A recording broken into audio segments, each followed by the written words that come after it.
Senior న్యాయవాదులు బొల్లిముంత విజయ్ కుమార్, దంతాల కిరణ్ కుమార్లు న్యాయవాద వృత్తిలో 25 ఏళ్ల నిబద్ధతతో పనిచేయడం సంతోషకరమని పలువురు న్యాయవాదులు అభినందించారు. తెనాలి కోర్టు కాంపౌండ్లోని న్యాయవాదుల గుమస్తాల అసోసియేషన్ హాల్లో మంగళవారం ఉదయం 11 గంటలకు సమావేశం నిర్వహించారు. ప్రముఖ సీనియర్ న్యాయవాదులు బొల్లిముంత విజయ్ కుమార్, దంతాల కిరణ్ కుమార్లు న్యాయవాద వృత్తిలో 25 ఏళ్లు పూర్తి చేసుకున్న సందర్భంగా న్యాయవాద గుమస్తాలకు నూతన వస్త్రాలు బహుకరించారు. న్యాయవాదులకు స్వీట్లు పంచారు. ఈ సందర్భంగా ఆ ఇద్దరు న్యాయవాదుల్ని శాల్వాతో సత్కరించారు.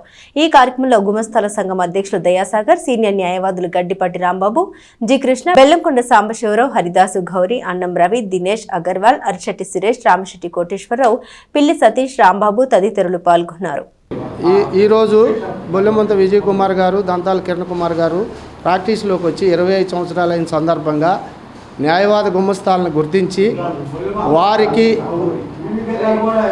దాతృత్వంతో వారికి ఒక జత బట్టలు సేవాభావంతో వచ్చి మా గుమస్తాలను గుర్తించి ఇచ్చినందుకు వారి ప్రాక్టీస్ దిగ్విజయంగా జరగాలని మా అసోసియేషన్ తరఫున హృదయపూర్వక నమస్కారాలు. మా సభ్యులందరినీ వాళ్ళకి హృదయపూర్వక న్యాయవాదులుగా ప్రాక్టీస్ ప్రారంభించి 25 సంవత్సరాలు పూర్తి చేసుకున్న సందర్భంగా ఎవరైతే తెనాలి కోర్టులో న్యాయవాద గుమస్తాలుగా సుదీర్ఘ కాలం పాటు పనిచేస్తున్నారో వాళ్ళందరినీ గుర్తించి వారికి ఒక జత బట్టలు పెట్టే కార్యక్రమాన్ని ఈరోజు నిర్వహిస్తున్నారు.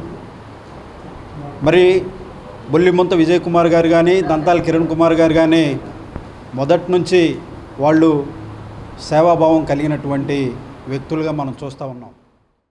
ప్రపంచ దేశాల్లోని రాజ్యాంగాలను అవపోసన బట్టి డాక్టర్ బాబాసాహెబ్ బిఆర్ అంబేద్కర్ గారు మరి రచించిన రాజ్యాంగాన్ని చదువుకొని పట్టభద్రులమై మరి తెనాలి భారతదేశంలో ఇక్కడ సభ్యులుగా జాయిన్ అయ్యి నేటితో 25 సంవత్సరాలు పూర్తి చేసుకున్న సందర్భంగా ఎవరైతే ఈ న్యాయవాదుల అభివృద్ధిలో వారి పాత్ర ఉంటుందో ఆ అడ్వకేట్స్ క్లర్క్స్ అయినటువంటి క్లర్క్స్కి మరి ఈ సందర్భంగా వాళ్ళకి బట్టల పంపిణీ కార్యక్రమం ఏర్పాటు చేయడం జరిగింది.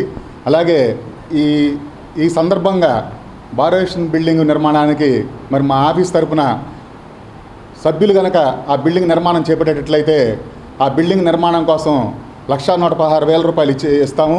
అలాగే చందు పరమయ్య పేట పిచ్చి గారి మెమోరియల్ తరపున ఏదైతే డయాస్ ఉందో, వేదిక ఉందో, అక్కడ కళా వేదిక ఉందో ఆ వేదిక నిర్మాణం చేపిస్తే 80,000 రూపాయలు అవుతాయి అన్నారు. అందులో 30,116 రూపాయలు మేము ఇస్తామని చెప్పి మరి అసోసియేషన్ వాళ్ళకి చెప్పాము. మరి అలాగే భవిష్యత్తులో మా న్యాయవాదుల అభివృద్ధిలో కీలక పాత్ర పోషించేది గుమస్తాలు. ఆ అడ్వకేట్ క్లర్క్స్కి ఏ సమస్య వచ్చినా, ఇబ్బందులు వచ్చినా కూడా వారు కనుక ఆఫీస్కి తెలియపరిస్తే వారికి మున్ముందు కాలంలో సహాయం చేయమన్నా కూడా మేము చేస్తానికి సిద్ధంగా ఉన్నామని తెలియజేస్తూ ఈ 25 సంవత్సరాల కాలంలో మరి ఇక్కడ మాకు సహకరించినటువంటి న్యాయమూర్తులకి మరియు తోటి న్యాయవాదులకి, మహిళా న్యాయవాదులకి, అడ్వకేట్ క్లర్క్స్, అలాగే అన్నయ్య గడ్డిపాటి రాంబాబు గారు స్ఫూర్తిగా తీసుకొని అసలు ఇక్కడ ఈ కార్యక్రమం ఏర్పాటు చేయడం జరిగింది. మరి వీళ్ళందరూ కూడా ఏదైనా ఒక ప్రొఫెషన్, ఒక ఇంజనీరో, ఒక డాక్టరో, లేకపోతే ఒక చార్టెడ్ అకౌంటో వాళ్ళకి సంబంధించిన వృత్తికి సంబంధించిన నాలెడ్జి, స్కిల్స్ ఉంటే సరిపోతాయి. కానీ న్యాయవాదికి మాత్రం సంబంధం లేని సబ్జెక్ట్ అంటూ ఉండని పరిస్థితి.